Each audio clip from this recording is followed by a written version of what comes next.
मोदी अपने संसदीय क्षेत्र वाराणसी के दौरे पर थे और पीएम मोदी के वाराणसी के दौरे के दौरान तहव्वुर राणा के पोस्टर लगे हुए नजर आए और पोस्टर में लिखा गया कि कई होंगे बेनकाब, सबका होगा हिसाब। ये बड़ी खबर, प्रधानमंत्री नरेंद्र मोदी का धन्यवाद अर्पित करते जो है नजर आए लोग। तस्वीरों में देख सकते हैं किस तरीके से पीएम मोदी की रैली के दौरान जो है आतंकी तहव्वुर राणा के पोस्टर देखने को मिले। तो हाथों में पोस्टर बैनर लिए हुए लोग नजर आए और पोस्टर में लिखा हुआ आप साफ तौर पर देख सकते हैं कि कई होंगे बेनकाब, सबका होगा हिसाब। ये पोस्टर जो है वो पीएम मोदी की रैली के दौरान देखने को मिला। इसी विषय पर आधारित हमारे सहयोगी की खास रिपोर्ट देखिए आप। प्रधानमंत्री नरेंद्र मोदी आज अपने एक दिवसीय दौरे पे अपने संसदीय क्षेत्र वाराणसी में थे, जहां पे उन्होंने 3900 करोड़ की सौगात काशीवासियों को दी। उसी बीच एक पोस्टर लहराया गया, जिसको देख के यहाँ पे जो उपस्थित जन थे उनके अंदर जो है जिज्ञासा जागृत होती। देखिए, ये जो पोस्टर है इस पे लिखा है कई होंगे बेनकाब, सबका होगा हिसाब।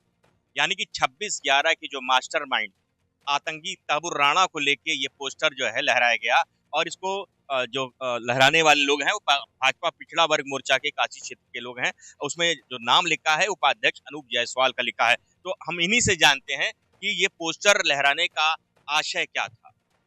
माननीय मोदी जी के स्वागत वंदन अभिनंदन के लिए हम इस पोस्टर को लाए थे, क्योंकि कल जिस तरह से अमेरिका से प्रत्यार्पण करा करके सफलतापूर्वक भारत में लाने का काम किया है भारत सरकार ने, उसके लिए, क्योंकि जो भारत 26/11 का आतंकी हमला करने वाले आतंकवादी थे 9, वो तो मान लीजिए एक पिट्ठू थे, गोली चलाने वाले 22-24 साल के लड़के थे, लेकिन उनको ऑपरेट करने वाला माइंड हेडली और तब्बू राणा जैसे लोग जो 2-2 साल भारत में रह करके ऑपरेट करते थे और 200 निर्दोष लोगों को, जो कि निरीह, कोई होटल में खाना खा रहा है, कोई बच्चे के साथ स्टेशन पर जा रहा है, कोई कहीं घूम रहा है, कोई हॉस्पिटल में है, हॉस्पिटल में लेटे लोगों पर भी गोलियां चलाई गई थी। आईपीएस अधिकारी 2-2 मारे गए थे।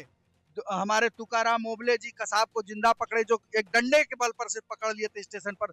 उन जैसे लोगों को भी सच्ची श्रद्धांजलि तब होगी जब इसके ऊपर ट्रायल चला करके पूछताछ के बाद इसको इसके अंजाम पर 10 फीट नीचे औरंगजेब के पास भेज दिया जाएगा, तभी सही माने में सच्ची श्रद्धांजलि होगी।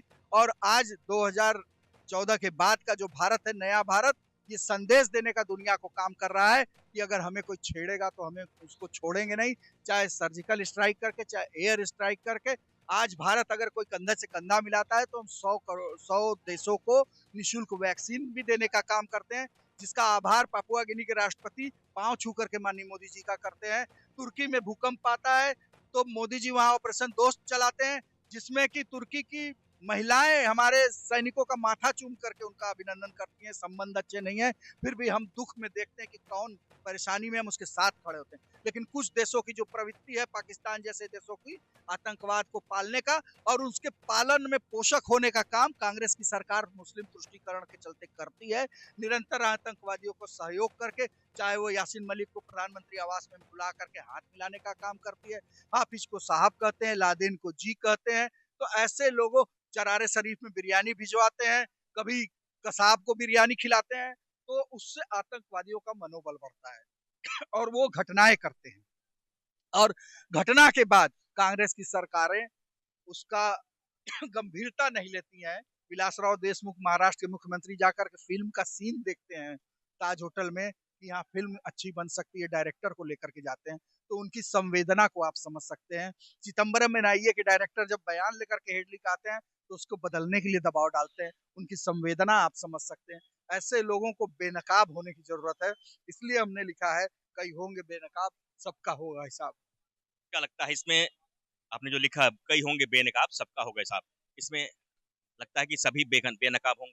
जी बिल्कुल, जो दो इतना बड़ा आर्मी का डॉक्टर, पाकिस्तानी आर्मी के डॉक्टर यहाँ ऑपरेट कर रहा है 2 साल से, और उसको बिना लोकल सपोर्ट के वो 2 साल रहेगा, यहाँ धंधा करेगा, व्यवसाय करेगा दिखावा के लिए, और वो चल लेगा यहाँ। बिल्कुल लोकल सपोर्ट था। उन आस्तीन के सांपों का पता चलना जरूरी है। इनसे पूछताछ के बाद इनको इनके अंजाम में औरंगजेब के बगल में गड्ढे में 6 फुट नीचे दबा देना। बिल्कुल, तो ये भारतीय जनता पार्टी पिछड़ा वर्ग मोर्चा के उपाध्यक्ष अनूप जायसवाल थे, जिनका साफ तौर पे कहना था कि ऐसे जो दुश्मन, देश के दुश्मन हैं, ऐसे जो लोग हैं, उनका जो चेहरा बेनकाब होना चाहिए और इनको भी औरंगजेब की तरह जो है नीचे दफना देना चाहिए। तो अब देखने वाली बात ये होगी कि किस तरीके से जो कि प्रत्यार्पण होके उसको ले आया जा चुका है और एनआईए की अभी रक्षा में है, उनसे पूछताछ की जा रही है, उसके बाद उनके ऊपर क्या कार्रवाई होती है, ये भविष्य की बात होगी। इंडिया न्यूज़ के लिए बनारस से पंकज चतुर्वेदी। खबर भोपाल से है।